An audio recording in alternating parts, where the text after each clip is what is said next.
এবং এই জায়গায় দাঁড়িয়ে এই নিয়ম কি পরিবর্তন আনা হয়েছে এবং এই নিয়মে এক্স্যাক্টলি কি বলা হয়েছে সেটা আমি বলবো। প্রাথমিকভাবে এই নিয়ম যখন এসেছে, চারটি গুরুত্বপূর্ণ নিয়ম, পুরনো চারটি গুরুত্বপূর্ণ অ্যাক্টকে ভেঙে দিয়ে বা চারটি গুরুত্বপূর্ণ অ্যাক্টকে বাতিল করে দিয়ে এই নিয়ম চালু করা হয়েছে। প্রাথমিক ক্ষেত্রে আমরা জানি ক্যায়ের সঙ্গে কিন্তু এই আইনের কোনো মিল নেই। প্রশ্ন উঠতে শুরু করেছিল যে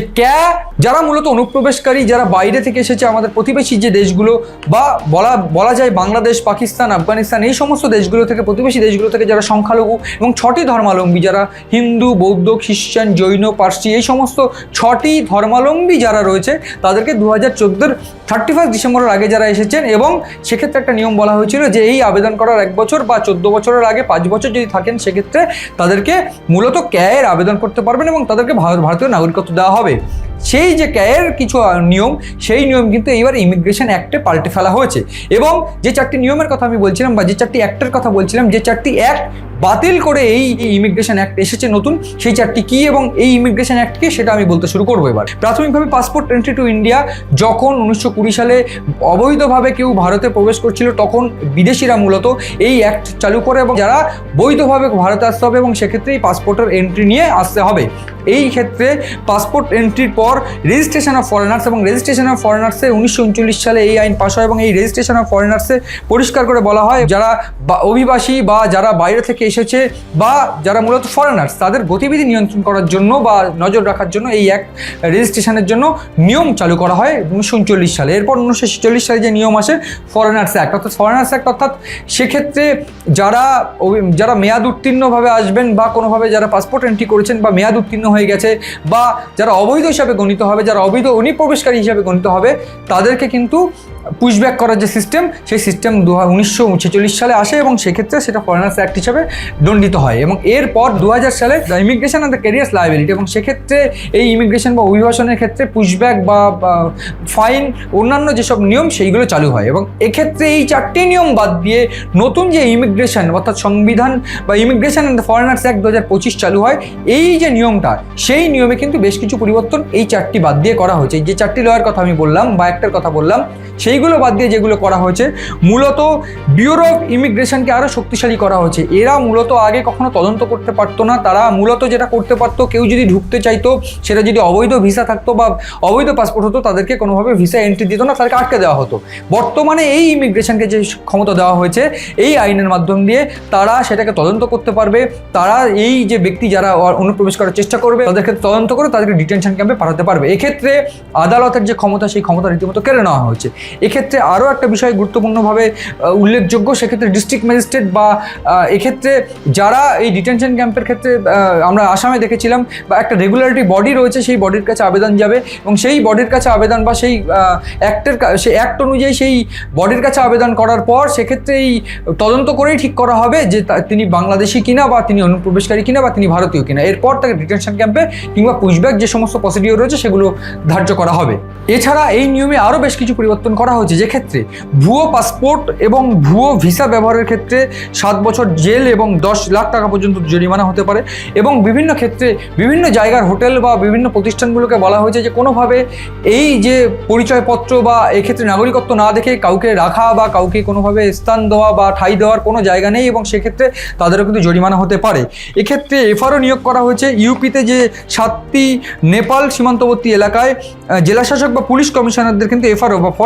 ফরেনার্স রেজিস্ট্রেশন অফিসার্স হিসেবে দায়বদ্ধ করা হয়েছে বা একেবারে নথিবদ্ধকরণ করা হয়েছে। এক্ষেত্রে জেলা শাসকদের কিন্তু একটা দায়িত্ব বাড়িয়ে দেওয়া হয়েছে এই অভিবাসন নীতিতে। যারা মূলত বাংলাদেশি বা অনুপ্রবেশকারী বা অন্য জায়গা থেকে প্রবেশ করবেন, এক্ষেত্রে অনুপ্রবেশকারীদের কিন্তু যে যদি গ্রেফতার করা হয় বা আটক করা হয় সেক্ষেত্রে ডিটেনশন ক্যাম্পে পাঠানো হবে এবং সেইটা তদন্ত কিন্তু করবেন এই জেলা শাসক বা জেলা শাসকের নিয়ন্ত্রণাধীন কোনো গোষ্ঠী বা কোনো ব্যক্তি। এক্ষেত্রে যে নিয়ম চেঞ্জেস করা হয়েছে, এইখানে আরও বেশ কিছু চেঞ্জেস করা হয়েছে। এই নিয়মে আরও একটা বিষয় বলা হয়েছে, ক্যায়ে আবেদন করলে মূলত 2014 31 ডিসেম্বর অবধি করা যেত এবং সেইখানে যারা এই 6টি ধর্মাবলম্বী মানুষ এই প্রতিবেশী দেশগুলো থেকে এসেছে তাদেরকে নাগরিকত্ব দেওয়া হতো। কিন্তু এই নিয়মে বলা হয়েছে 31 ডিসেম্বরের আগে যারা এসেছেন মূলত তাদেরকে ভারতীয় নাগরিকত্ব দেওয়া হবে এই আইনে, এবং এই ক্ষেত্রে এই আইনে আরও বেশ যে বিষয়টা বলা হয়েছে যে ক্যায়ে আবেদন করতে পারবেন তারা, এবং আবেদনের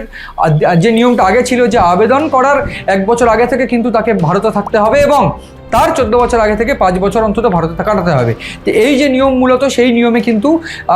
অর্থাৎ এই যে আইন সেই আইনে কিন্তু এই যে নিয়মটা সেই নিয়মটাও কিন্তু পরিবর্তন করা হচ্ছে, এবং সেক্ষেত্রে এক ধাক্কায় 2014 31 ডিসেম্বর থেকে 2024 31 ডিসেম্বর অবধি সময় বাড়িয়ে দেওয়া হয়েছে, এবং এই 2024 31 ডিসেম্বর অবধি প্রতিবেশী দেশগুলো থেকে যে সমস্ত হিন্দু, বৌদ্ধ, খ্রিস্টান,